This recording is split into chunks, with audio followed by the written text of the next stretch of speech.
ওই কাজল চোখে নীল আকাশের ছায়া দুলেছে, লাল শাড়িতে ধানের খেতে আগুন লেগেছে। সুভাষ দত্ত একজন বাংলাদেশী বিখ্যাত চলচ্চিত্র নির্মাতা, চিত্রশিল্পী ও অভিনেতা। তার কর্মজীবনে শুরু হয়েছিল সিনেমার পোস্টার এঁকে। এই দেশের প্রথম সবাক চলচ্চিত্র মুখ ও মুখোশের পোস্টার ডিজাইনার হিসেবে কাজ করেন তিনি। তার অভিনয় জীবনের শুরু হয় 1958 সালে এদেশ তোমার আমার চলচ্চিত্রে অভিনয়ের মাধ্যমে। একেবারে আচ্ছা। এরপর তিনি হারানো দিন, চাঁদা, তালাশ ও রূপবান সহ বেশ কয়েকটি জনপ্রিয় চলচ্চিত্রে অভিনয় করে দর্শকদের প্রশংসা অর্জন করেন। তবে পরিচালক হিসেবে তার নির্মিত প্রথম চলচ্চিত্র সুতরাং 1964 সালে মুক্তি পায়। সিনেমাটিতে নায়িকা কবরী তার বিপরীতে অভিনয় করেন।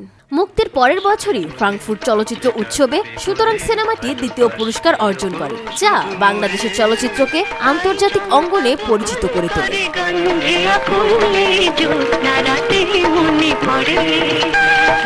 শুধু পরিচালক হিসেবেই নয়, অভিনয়েও তিনি ছিলেন সমান দক্ষ।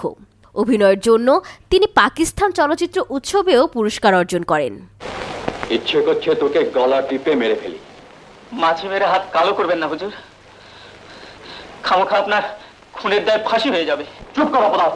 তার পরিচালিত চলচ্চিত্রগুলো পরবর্তীতে মস্কো ও নমপেন আন্তর্জাতিক চলচ্চিত্র উৎসবেও সম্মাননা অর্জন করে। বাংলা চলচ্চিত্রে অসামান্য অবদানের জন্য তিনি জাতীয় চলচ্চিত্র পুরস্কার এবং 1999 সালে 21 পদকে ভূষিত হন। এই গুণী মানুষটির অবদানের কথা বলে শেষ করা যাবে না। তার হাত ধরেই উঠে এসেছে অনেক গুণী অভিনয় শিল্পীরা, আর তিনি আজও বাংলাদেশের চলচ্চিত্র ইতিহাসের অন্যতম পথপ্রদর্শক হিসেবে স্মরণীয় হয়ে আছেন।